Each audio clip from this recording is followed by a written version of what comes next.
નમસ્તે વિદ્યાર્થી મિત્રો, હું બારિયા સંજય સર આપનું મંગલ મૂર્તિ વિદ્યાલય તરફથી હાર્દિક સ્વાગત કરું છું. વિદ્યાર્થી મિત્રો, આપણે અગાઉના તાસની અંદર આપણે જે ભૂમિના જે આંતરિક ભાગો છે એના વિશેની વાત કરી હતી. ત્યારબાદ આપણે ખડકોની વાત કરી હતી કે ભાઈ 3 પ્રકારના ખડક હોય છે, બરાબર. એ ખડકોની વાત કરી હતી. ત્યારબાદ આપણે જે ભૂમિ સ્વરૂપોનું નિર્માણ કઈ રીતના થાય છે, તેના મુખ્ય સ્વરૂપો ક્યાં ક્યાં છે, એ બધી વાત છે આપણે આગળના તાસની અંદર કરી છે. તો હવે આપણે આગળનો મુદ્દો છે નદીનું કાર્ય, એ આપણે આગળ વધારીએ અને આ પાઠ છે એ અહીંયા આપણે આજે પૂરો કરવાના છે, એટલે ખાસ ધ્યાન રાખજો. વિદ્યાર્થી મિત્રો, બીજી વાત કે આપણે હમણાં મંથલી ટેસ્ટ લેવાની છે અને મંથલી ટેસ્ટની અંદર પાઠ નંબર 1, પાઠ નંબર 2 અને પાઠ નંબર 9 છે એ પૂછાવાનો છે. તો આ ત્રણેયની વ્યવસ્થિત રીતે તૈયારી કરી અને સારા માર્ક લાવવાના છે. તો આગળનો મુદ્દો છે નદીનું કાર્ય. નદીના પાણીથી જમીનનું ઘસારણ થાય છે. ધીમે ધીમે જો નદીનું પાણી છે વહેતું હોય તો આજુબાજુના પથરાઓ સાથે ઘસાતું જતું હોય છે, જેના કારણે એનું ઘસારણ થાય છે, એટલે જમીનનું ઘસારણ કહેવાય. જ્યારે નદી નક્કર ખડક પરથી સીધા ઢોળાવાળી ખીણ કે નીચાણવાળા ભૂમિમાં પડે તો તેને જળપ્રપાત અથવા તો જળધોધ કહેવામાં આવે છે, બરાબર. આપણે અહીંયા જોઈએ તો એટલામાં ક્યાંય ધોધ આપણે છે નહીં, પણ તમારે જોવું હોય તો ધોધ છે એ આપણે ધારી ખોડિયા જઈએ તો ત્યાં તમને જોવા મળે છે. ધારી ખોડિયાની અંદર તો એ જળપ્રપાત કહેવામાં આવે છે, કારણ કે આ વિભાગ છે ને, આ વિભાગ પોસ્ટર આપેલું છે, આ વિભાગની ખડક છે એ નક્કર હોય એટલે કે કડક હોય, બરોબર. ન્યાથી એ ઘસારણ ન થાય, એટલે ન્યાથી સીધું પાછું અહીં નીચાણવાળો વિસ્તાર હોય એટલે ઉપરથી પાણી પડે તો એને કહેવામાં આવે છે જળધોધ, બરાબર. જળધોધનું પોસ્ટર છે હું તમને બીજા છે એ અન્ય બતાવું છું, તમે ફટાફટ જોઈ લો.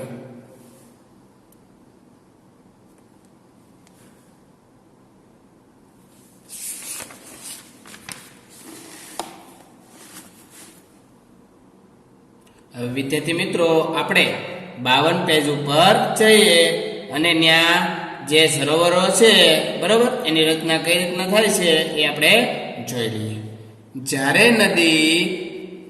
નદી મેદાની ક્ષેત્રોમાં પ્રવેશ કરે છે તો તે વળાંકવાળા માર્ગો પર વહેવા લાગે છે. જો અહીંયા પેલું પોસ્ટર આપેલું છે, જો આમ વળાંકથી આ રીતનું થાય અને એ થતું જાય તો નદીના એક્સ પર ધોવાણ, વાય પર નિક્ષેપણ, બરોબર, આ રીતનું કરેલું છે, બરોબર. આ એક્સ પર છે અને આ વાય પર છે, એવું રીતનું. અહીંયા વધારે નિક્ષેપણ થાય છે. જો અહીંયા ઘણું બધું અહીંયા માટી છે, અહીંયા માટી છે, અહીંયા માટી છે, એમ. જ્યારે નદી ક્ષેત્રમાં પ્રવેશ કરે છે તો તે વળાંકવાળા માર્ગ પર વહેવા લાગે છે. નદીના આ મોટા વળાંકોને સર્પાકાર વહન માર્ગ કહેવામાં આવે છે. જો આ પેલું છે ને એ સર્પાકાર છે, ધોવાણ સર્પાકાર, જો સર્પની જેમ આગળ ને આગળ વધતું જાય છે, બરાબર, અંડરલાઈન કરી નાખજો. ત્યારબાદ સર્પાકાર વહન માર્ગના કિનારા પર સતત ઘસારણ અને નિક્ષેપણ શરૂ થઈ જાય છે. નિક્ષેપણ એટલે કે એક સ્થળેથી બીજા સ્થળેનું જે કાંકરા હોય, માટી હોય અથવા તો અન્ય જૈવિક પદાર્થો હોય, અજૈવિક પદાર્થો હોય, એક સ્થળેથી બીજા સ્થળે જાય તેને નિક્ષેપણ કહેવામાં આવે છે, એટલે ખવાણ થવું, બરોબર. અને એ ઘસાણ એટલે ઘસવું એમ થાય. તો આ સર્પાકાર વહન માર્ગ છે એ આગળ વધતું જાય છે. સર્પાકાર વળાંકો સમય જતા ખૂબ જ નજીક આવી જતા લગભગ ઘોડાની નાળ આકાર વર્તુળાકાર ધારણ કરે છે. ધીમે ધીમે આ છે એ આ રીતનું થતું જાય, બરાબર. આમાં મોટું થતું જાય અને અથવા તો ધીમે ધીમે પાછું આવું ઘોડાની નાળ જેવું થઈ જાય અને છેલ્લે નીચે જો પોસ્ટર આપેલું જ છે કે આ રીતનું ધીમેથી ને આ પાછું અલગ જ થઈ જાય છે અને ઘોડાની નાળ જેવું વચ્ચો વધતી જશે અને સરોવરની રચના થઈ જાય છે. બરાબર, એ આપણે જોયું. હવે આપણે જોઈએ આગળ. સર્પાકાર વળાંકો સમય જતા ખૂબ નજીક આવી જતા લગભગ ઘોડાની નાળ આકાર કે વર્તુળાકાર ધારણ કરે છે. આ અવસ્થામાં જ્યારે નદીમાં પૂર આવે છે ત્યારે નિક્ષેપણથી જ વળાંક વચ્ચેના ભૂમિભાગો નદી પ્રવાહથી કપાઈ જાય છે અને નદી તેના લાંબા માર્ગને છોડીને સીધો માર્ગ ગ્રહણ કરે છે. જો છેલ્લે અંતે છેલ્લું પોસ્ટર આપણે જોયું, બરોબર, તો છેલ્લા પોસ્ટરની અંદર ધીમે ધીમે ધીમે ધીમે ધીમે છેલ્લે અંતે નાળાકાર અલગ થઈ જાય છે અને પોતે ફરી વખત એક સીધો માર્ગ છે એ વહન પામે છે, એટલે સીધા માર્ગમાં આગળ વધે છે. નદીના છોડેલા નાળાકાર ભાગમાં પાણી રહી જાય છે. તો નીચેનું પોસ્ટર આપણે જોઈએ તો ખ્યાલ આવી જાય કે ભાઈ આ રીતનું પોસ્ટ જો અહીંયા તમને પોસ્ટર આપેલું છે, આ સીધો માર્ગ થઈ ગયો ને આ પોતે છોડેલો એક નાળાકાર ભાગ છે, બરાબર, તેને નાળાકાર સરોવર કહેવામાં આવે છે. અને આ જે સરોવર છે જો અહીંયા લખેલું છે નાળાકાર સરોવર, અને આ નાળાકાર સરોવર છે એ અલગ પડી જાય છે નદીથી. ક્યારેક નદી પોતાના કિનારાથી બહાર વહેવા લાગે છે, પરિણામે નજીકના વિસ્તારોમાં કાપ અને અન્ય પદાર્થોનું નિક્ષેપણ કરે છે. તેને પૂરના મેદાનો પણ કહેવામાં આવે છે. જો આજુબાજુ બધું નિક્ષેપણ કરી અને એક પ્રકારનો કાપ ભેગો કર્યો છે અને કાપ ભેગો કર્યો છે અને આ પૂરના મેદાનો તરીકે પણ ઓળખવામાં આવે છે. જ્યારે નદીના બંને કિનારે મોટા પ્રમાણમાં કાપ માટીના નિક્ષેપણથી લાંબા અને ઓછી ઊંચાઈના અનેક ઢગ રચાય છે. ઢગ રચાવા એટલે કે આ રીતના આમ એક પ્રકારનો શંકુ આકારનો એક ઊંચો ઢગલો થઈ જાય, બરાબર ને, ઢગ કહેવામાં આવે છે. ઢગ અમુક ઓછી ઊંચાઈના હોય તો અમુક છે એ ખૂબ જ ઊંચાઈના હોય છે, બરાબર. જેવો પાણીનો પ્રવાહ એ પ્રમાણે અથવા તો પાણીનું જેવું વહેણ એ પ્રમાણે ઢગ રચાય છે. આજુબાજુનો કાપ છે એ નદી સાથે લેતા આવે છે અને એ પૂરના મેદાનોમાં આવા ઢગ છે એ રચાતા હોય છે. ત્યારે તેને કુદરતી તટબંધ પણ કહેવામાં આવે છે. અને શું કહેવામાં આવે છે? કુદરતી તટબંધ. જો અહીંયા આપેલું છે, અહીંયા આપેલું છે, અહીંયા આપેલું છે, આ બધા કુદરતી તટબંધ છે, બરાબર. સમુદ્ર સુધી પહોંચતા સુધીમાં નદીનો પ્રવાહ ધીમો થઈ જાય છે. જેમ જેમ સમુદ્ર પાસે જતો જાય નદીનો પ્રવાહ, એમ નદીનો પ્રવાહ છે એ ધીમે ધીમે ધીમે ધીમે ધીમે ઓછો થતો જાય છે. તથા નદી અનેક પ્રવાહોમાં વિભાજિત થઈ જાય, એટલે કે ટુકડા પડી જાય. આપણે કેમ થડ હોય, થડ પછી નાની નાની ડાળીઓ ફૂટે, એની પછી પણ નાની નાની શાખાઓ ફૂટે, એવી રીતના અલગ અલગ નદીઓ છે, મેન નદી નીકળે છે પણ સમુદ્ર સુધી પહોંચે ત્યારે નાની નાની શાખાઓમાં વિભાજિત થઈ જાય છે, એટલે કે છૂટી પડી જાય છે, જેને શાખા પ્રશાખા કહેવામાં આવે છે. અહીં નદીની ગતિ ધીમી થઈ જાય છે કે તે પોતાની સાથે લાવેલ કાપ, રેતી, માટી અને અન્ય પદાર્થોનું નિક્ષેપણ કરવા લાગે છે. તમે જુઓ તો એની સાથે જે કાપ લાવે છે, રેતી લાવે છે, માટી છે, સેન્દ્રિય પદાર્થો છે, આ બધા જે સમુદ્ર કિનારો હોય તો ન્યા વિસ્તારની અંદર એનો ઢગ રચાવા લાગે છે, એટલે કે નિક્ષેપણ થવા લાગે છે, જમા થવા લાગે છે. દરેક શાખા પ્રશાખા પોતાના મુખનું નિર્માણ કરે છે. બધા મુખોમાં નિક્ષેપણના જથ્થાથી મુખ ત્રિકોણ એટલે કે ડેલ્ટાનું નિર્માણ થાય છે. હવે ડેલ્ટા કોને કહેવાય એ હું તમને આ પોસ્ટર દ્વારા સમજાવું કે ભાઈ આ પોસ્ટર હું તમને અત્યારે બતાવું છું અને કહેવામાં આવે છે ડેલ્ટા.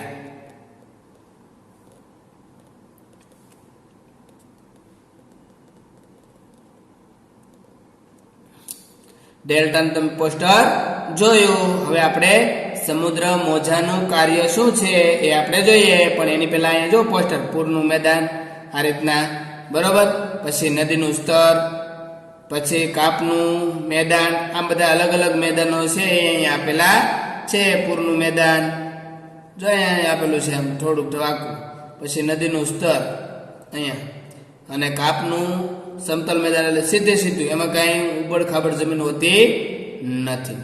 બરોબર, હવે આપણે નીચે જોઈએ.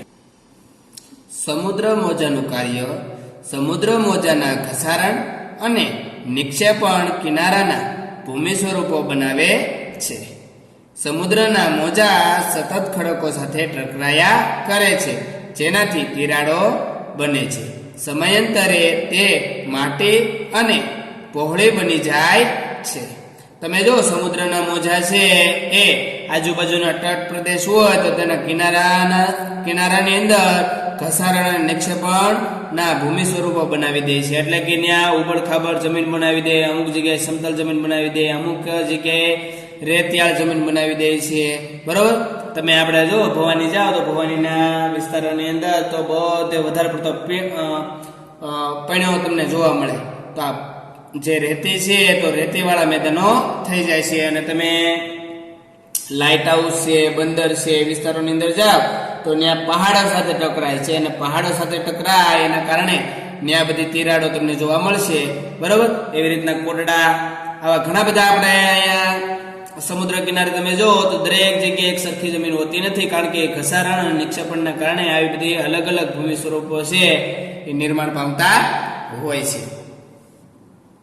સમયાંતરે તે મોટી અને પહોળી બની જાય છે. ઘણી ઘણી જગ્યાએ તો ગુફાઓ પણ બની જાય છે. તેને સમુદ્રી ગુફા કહેવામાં આવે છે. ધીમે ધીમે પાણી અથડાતું જાય એટલે મોટું આજુબાજુનું જે ઉપર નીચે દરેક જગ્યાએ ખવાણ કરતું જાય. અને તમે અહીંયા ખાસ આપણે સીધે કોરડા જઈએ તો વચ્ચે દયાળ આવે છે. તો દયાળ ગામની અંદર તમે જુઓ તો ત્યાં પણ ઘણી બધી ગુફા છે. પછી અહીંયા ભવાની મંદિરની અંદર તમે આગળ જાઓ ત્યાં પણ તમને આવી ગુફાઓ છે એ જોવા મળશે. બરોબર, તો આ બધી ગુફાઓને શું કહેવામાં આવે છે? સમુદ્રી ગુફાઓ. આ ગુફાઓના મોટા થતા જવાથી માત્ર છત જ રહે છે, જેનાથી તટીય કમાન બને છે. સતત ઘસારણ છતને પણ તોડી નાખે છે. જો ધીમે ધીમે ગુફાઓ છે એ મોટી થતી જાય ને છત નીચેનું બધું હોય, સાઈડનું હોય, બધું તૂટી જાય અને ઉપરની છત જ રહે છે. નીચે કાંઈ હોતું નથી, એટલે બને ત્યાં બધી ગુફાઓ રહે છે. કારણ કે છત સુધી પાણી ન પહોંચે એટલે ઘસારણ બંધ થઈ જાય, માત્ર નીચે અને સાઈડની અંદર ઘસારણ વધતું જાય છે, જેનાથી તટીય મહેરાબ એટલે કે કમાન બને છે. કમાન એટલે કે એક બારણા ટાઈપનું બની જાય.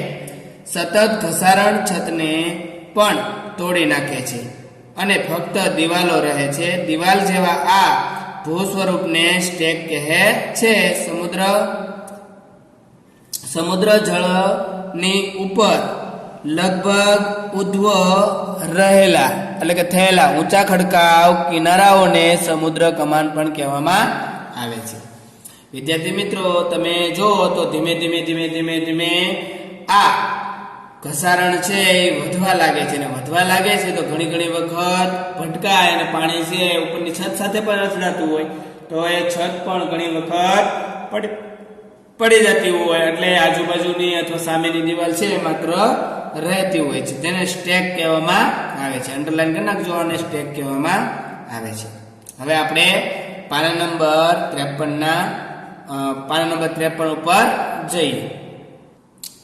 ફરી વખત આગળનો જે પોઈન્ટ હતો એ ફટાફટ આપણે લઈ લઈએ.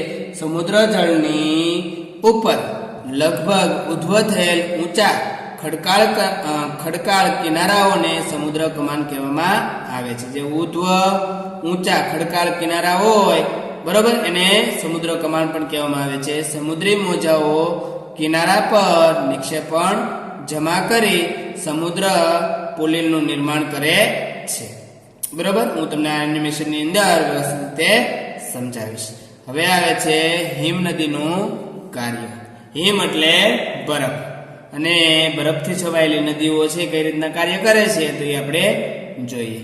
હિમ નદી હિમાચ્છાદિત પર્વતીય ક્ષેત્રોમાં બરફની નદીઓ બને છે. દાખલા તરીકે હિમાલયના વિસ્તારોની અંદર અમુક જગ્યાએ આવી હિમાચ્છાદિત નદીઓ છે એ જોવા મળે છે કે જેનું પાણી છે એ હંમેશા થીજી ગયેલું હોય, ખાલી માત્ર ઉનાળાની અંદર જ ધીમે ધીમે એ ઓગળે છે.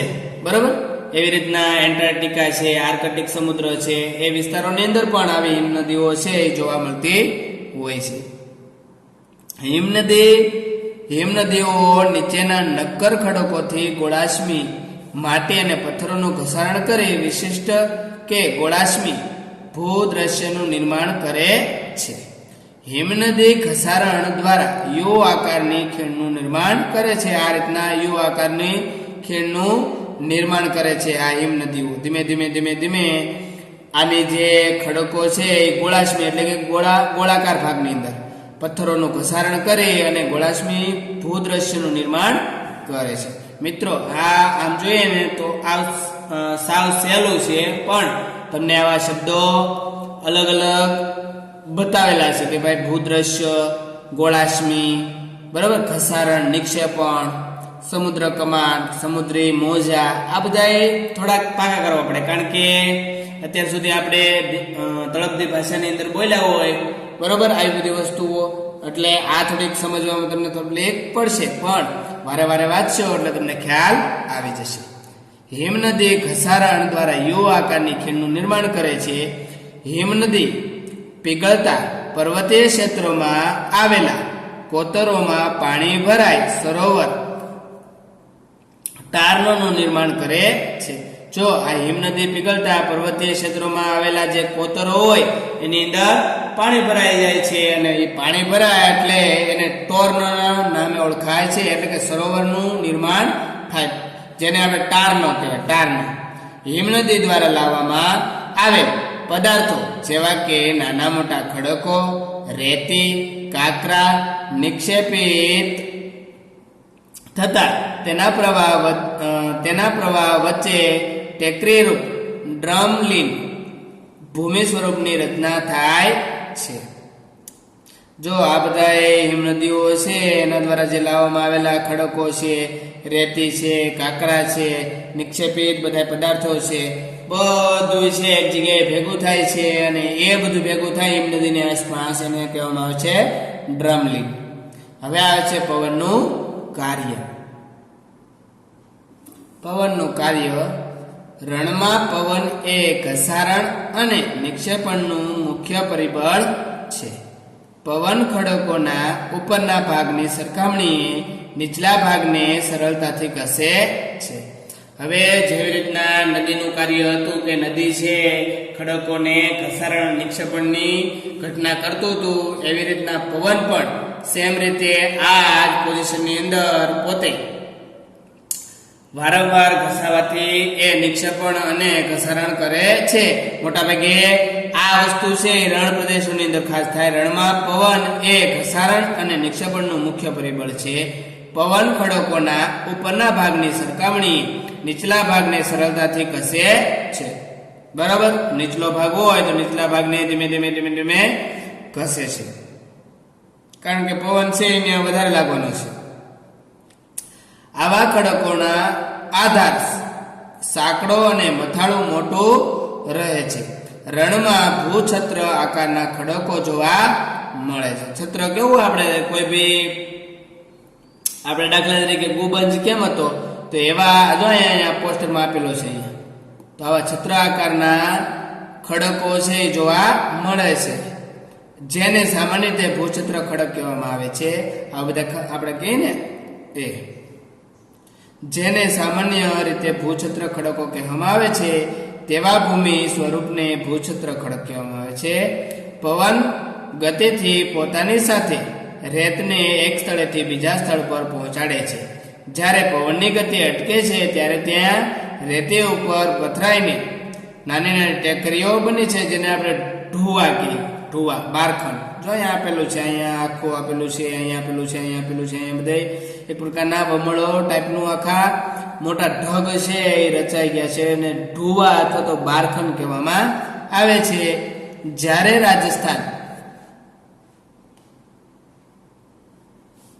જ્યારે રાજસ્થાનના રણમાં આ પ્રકારના ઢોવા જોવા મળે છે, તેને દૂર લઈ જાય છે જ્યારે આ માટીના કણ વિશાળ વિસ્તારોમાં નિક્ષેપિત થઈ જાય છે તો તેને લોએસ શું કહેવામાં આવે છે? લોએસ કહે છે. ચીનમાં મોટા લોએસ નિક્ષેપ જોવા મળે છે. બરાબર. તો આ બધા દૂર દૂર સુધી આવા માટીના કણો લઈ જાય છે પવનો દ્વારા, અને આ રણ છે એ આગળ વધતું જાય છે. તો કણ વિશાળ વિસ્તારમાં નિક્ષેપિત થઈ જાય એટલે ફેલાઈ જાય છે, તો તેને લોએસ કહેવામાં આવે. તો એ વિસ્તાર છે, દાખલા તરીકે મોટા ભાગનો જુઓ ભવાની છે, તો આપણા ભવાની વિસ્તાર કચ્છ વિસ્તાર છે, ત્યાં ખૂબ જ પવન લાગતો હોય તો એની રેતી છે અહીંયા સુધી પહોંચી ગયું હોય, ફેલાઈ ગયું હોય, તો આ વિસ્તારને લોએસ તરીકે ઓળખવામાં આવે છે. તો મોટો લોએસ નિક્ષેપ જોવા મળે છે. તો વિદ્યાર્થી મિત્રો, આ પાઠ છે એ આપણે અહીંયા સુધી રાખવાનો છે, અને ફટાફટ તમને એનિમેશન ઇફેક્ટ દ્વારા આ પાઠ છે એ બતાવી દઉં, અને ત્યારબાદ આપણે સ્વાધ્યાયનું છે એ સોલ્યુશન કરી નાખવાનું છે, અને સ્વાધ્યાયનું સોલ્યુશન થઈ જાય પછી તમારી પાકી નોટની અંદર આ સ્વાધ્યાય છે એ વ્યવસ્થિત રીતે સારા અક્ષરે ઉતારી લેવાનો છે. વિદ્યાર્થી મિત્રો, આપણે એનિમેશન ઇફેક્ટ દ્વારા જોઈએ મુખ્ય ભૂમિ સ્વરૂપો. બરોબર. ઘસારણ એટલે ધોવાણ, પરિવહન અને નિક્ષેપણ જેવી પ્રક્રિયા દ્વારા ભૂમિ સપાટી સતત બદલાતી રહે છે. જો તમે જમીનને જુઓ તો ઊંચી નીચે જોવા મળે છે. પૃથ્વીની સપાટી પર ખડકોના તૂટવાથી ઘસારણની ક્રિયા થાય છે. ભૂસપાટી પર જળ, પવન અને હિમ જેવા વિભિન્ન ઘટકો દ્વારા થતા શયનને ઘસારણ કહે છે. જો અલગ અલગ રીતે તમને પોસ્ટર તમે જુઓ તો એ બધું શયન થયું ગણાય. પવન, જળ વગેરે ઘસારણયુક્ત પદાર્થોને એક સ્થળેથી બીજા સ્થળે લઈ જાય છે, તેને પરિવહન કહેવામાં આવે છે. તો જો અહીંયા ડુંગરો છે ને અહીંયા જો તો ધીમે ઘસારણ થાય અને એક સ્થળેથી બીજા સ્થળે લઈ જાય. ઘસારણથી નિક્ષેપણ સુધીની આ પ્રક્રિયા પૃથ્વીની સપાટી પર વિભિન્ન સ્વરૂપે જોવા મળે છે. નદીનું કાર્ય. નદીના પાણીથી જમીનનું ઘસારણ થાય છે. જ્યારે નદી નક્કર ખડક પરથી સીધા ઢોળાવવાળી ખીણ કે નીચાણવાળી ભૂમિમાં પડે તો તેને જળપ્રપાત અથવા જળધોધ કહેવામાં આવે. આપણે પણ પોસ્ટરની અંદર જોયું હતું કે ભાઈ ધોધ છે એ નક્કર પદાર્થો ઉપરથી પડે છે. જો આ કઠણ પદાર્થ છે ને એ ધીમેથી નીચે પડે છે. બરાબર. અને એને ધોધ કહેવાય અથવા જળપ્રપાત કહેવામાં આવે છે. જ્યારે નદી મેદાની ક્ષેત્રોમાં પ્રવેશ કરે છે તો તે વળાંકવાળા માર્ગ પર વહેવા લાગે છે. નદીના આ મોટા વળાંકોને સર્પાકાર વહનમાર્ગ કહે છે. ત્યારબાદ સર્પાકાર વહનમાર્ગના કિનારા પર સતત ઘસારણ અને નિક્ષેપણ શરૂ થઈ જાય છે. પોસ્ટરની અંદર તમે જોઈ શકો કે કેવા સર્પાકાર રીતે વળાંકો વાળી વહનમાર્ગ ધરાવે છે. અને સાઈડમાં જો પાણી થોડું છે. સર્પાકાર વળાંકો સમય જતાં ખૂબ જ નજીક આવી જતા લગભગ ઘોડાની નાળ આકાર કે વર્તુળાકાર ધારણ કરે છે. આ અવસ્થામાં નદીમાં પૂર આવે છે ત્યારે નિક્ષેપણથી જ વળાંક વચ્ચેના ભૂમિભાગો નદી પ્રવાહથી કપાઈ જાય છે અને નદી તેના લાંબા માર્ગને છોડીને સીધો માર્ગ ગ્રહણ કરે છે. એટલે પછી ફરી વખત પાછો સીધો થઈ જાય અને એક નાળાકાર માર્ગ છે એ તૂટી જતો હોય છે. નદીના છોડેલા નાળાકાર ભાગમાં પાણી રહી જાય છે. તેને આપણે નાળાકાર સરોવર કહેવામાં આવે છે. જે આપણે ચોપડીની અંદર ભણી ગયા કે સીધો પ્રવાહ જતો હોય અને વચ્ચેથી જે યુ આકારનો ભાગ છે એ છૂટો પડી જાય છે, જેને આપણે નાળાકાર સરોવર તરીકે ઓળખીએ છીએ. જો આ પોસ્ટરો તમને મેં ચોપડીની અંદર બતાવ્યા હતા કે અલગ અલગ રીતે ધીમે ધીમે કઈ રીતના છૂટા પડે છે એ જોયું, ને ચોથા પોસ્ટરની અંદર યુ છે એ છૂટો પડી જશે. બરોબર.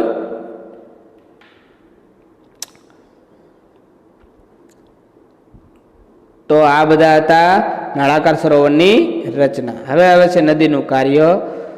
ક્યારેક નદી પોતાના કિનારાથી બહાર વહેવા લાગે છે, પરિણામે નજીકના વિસ્તારોમાં કાપ અને અન્ય પદાર્થોનું નિક્ષેપણ કરે છે. તેને પૂરના મેદાનો કહેવામાં આવે છે. તેનાથી સમતલ ફળદ્રુપ પૂરના મેદાનનું નિર્માણ થાય છે. તો આજુબાજુ ધીમે ધીમે બધે ફળદ્રુપ મેદાનો બની ગયા છે. એના કારણે એ ખૂબ જ ફાયદાકારક બને છે, કારણ કે એની ફળદ્રુપતા વધે છે. જ્યારે નદીના બંને કિનારે મોટા પ્રમાણમાં કાપ માટીના નિક્ષેપણથી લાંબા અને ઓછી ઊંચાઈના અનેક ઢગ રચાય છે, ત્યારે તેને કુદરતી તટબંધ કહેવામાં આવે છે. તમને આ મેં ચોપડીની અંદર બતાવ્યું હતું. સમુદ્ર સુધી પહોંચતા સુધીમાં નદીનો પ્રવાહ ધીમે ધીમો થઈ જાય છે અને નદી અનેક પ્રવાહોમાં વિભાજિત થઈ જાય છે, જેને શાખા અથવા તો પ્રશાખા તરીકે ઓળખવામાં આવે છે. તમે પોસ્ટરની અંદર જોશો કે કેટલી બધી નદીઓ છે, એના શાખાઓ છે, પ્રશાખાઓ છે, એ છૂટી પડી ગઈ છે, એટલે કે વિભાજિત થઈ ગઈ છે.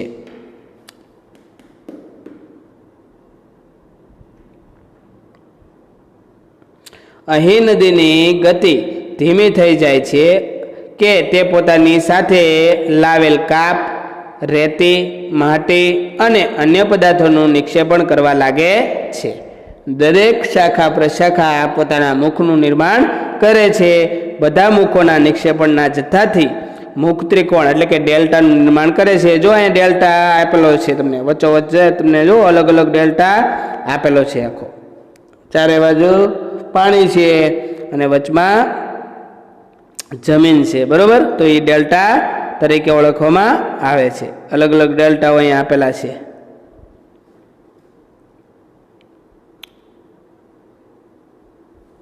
હવે આવે છે સમુદ્ર મોજાનું કાર્ય. સમુદ્ર મોજાના ઘસારણ અને નિક્ષેપણ નદીના ભૂમિ સ્વરૂપો બનાવે છે. સમુદ્રના મોજા સતત ખડકો સાથે ટકરાયા કરે છે, જેનાથી તિરાડો બને છે. સમયાંતરે તે માટી મોટી અને પહોળી બની જાય છે. તેને સમુદ્રી ગુફાઓ તરીકે ઓળખવામાં આવે છે. અને આ બધી ગુફાઓ છે એ આપણે ભવાની મંદિર છે અથવા તો કોટડા જાવ ને આ વિસ્તારોની અંદર પણ જોવા મળે છે. આ ગુફાઓના મોટા થતા જવાથી માત્ર છત જ રહે છે, જેનાથી તટીય મોહરાવ એટલે કમાન બને છે. સતત ઘસારણ છતને પણ તોડી નાખે છે અને ફક્ત દિવાલો રહે છે. દિવાલ જેવા ભૂમિ સ્વરૂપોને સ્ટેક કહેવામાં આવે છે. ઘણી વખત આ છે વિભાગ એ પણ તૂટી જાય છે. સમુદ્ર જળની ઉપર લગભગ ઉધ્વ થયેલ ઊંચા ખડકાળ કિનારાઓને સમુદ્ર કમાન કહેવામાં આવે છે. સમુદ્રી મોજાઓ કિનારા પર નિક્ષેપણ જમા કરી સમુદ્ર પુલિનનું નિર્માણ કરે છે. હવે આવે છે હિમનદીનું કાર્ય.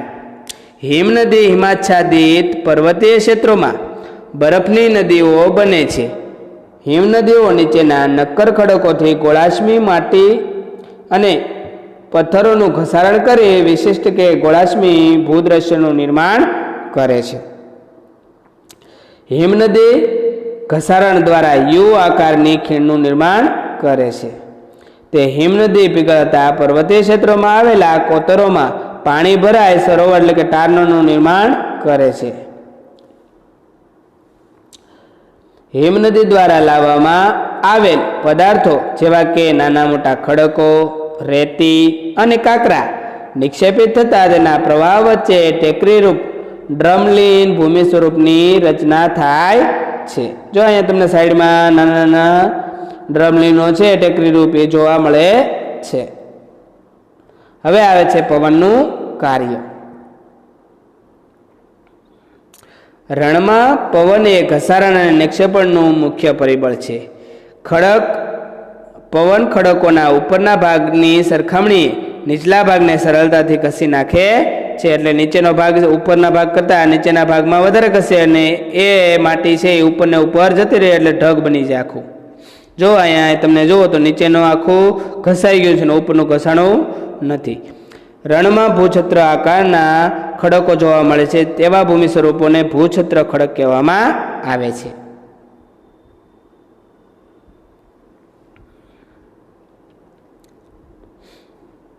પોસ્ટરની અંદર તમે જોઈ શકો ચારે બાજુથી ઘસાઈ ગયેલું છે અને વચ્ચે ઉપરની સાઈડ ખૂબ જ મોટો પથ્થરો આપેલો છે અને નીચે છે એ પવન દ્વારા ઘસાઈ ગયું છે.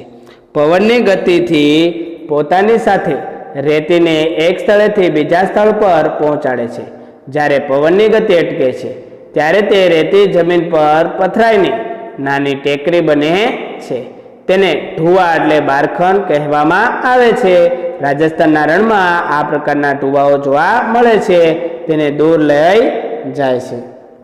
જ્યારે આ માટીના કણ વિશાળ વિસ્તારોમાં નિક્ષેપિત થઈ જાય છે તો તેને લોએસ કહે છે. જમીનમાં મોટા લોએસ નિક્ષેપ જોવા મળે